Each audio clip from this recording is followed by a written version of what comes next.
শুনেছি তোমাকে সবাই চায়। গোলাপের সুবাস তো সবাই পেতে চায়। গোলাপের স্নিগ্ধতা, গোলাপের সৌন্দর্য। কিন্তু তুমি কি জানো, আমি তো সবার মতো না।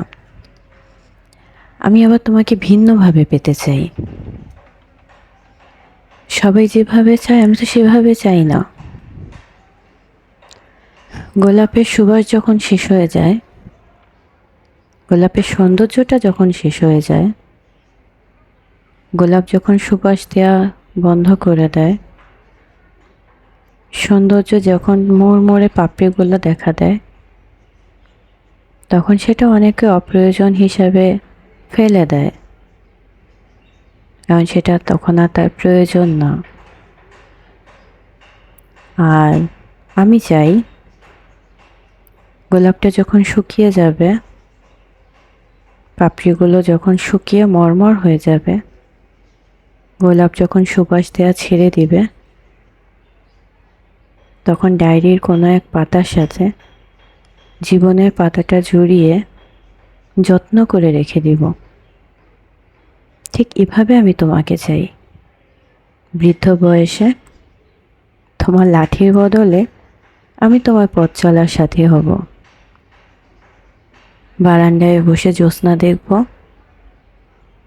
এক কাপ চা হাতে নিয়ে তোমার সাথে গল্প করব। যদিও তখন আমাদের পুরনো স্মৃতিগুলো আলোচনা হবে, ঠিক সেই গোলাপের পাপড়ির মতো। সুবাস তখনও থাকবে তোমার আমার ভালোবাসার সাথে। গোলাপের সৌন্দর্যের মতো তোমার আমার জীবনটা সুন্দরের মোহে আটকা থাকবে।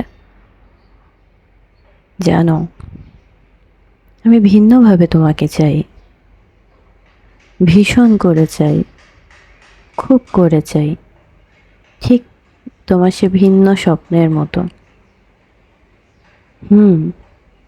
আমি তোমাকেই চাই। গোলাপের সুবাস থাকুক না থাকুক, সৌন্দর্য থাকুক না থাকুক, কিন্তু তোমার পাশে থাকতে চাই বৃদ্ধ বয়স পর্যন্ত, শেষ নিঃশ্বাস পর্যন্ত। খুব করে চাই, ভীষণ করে চাই।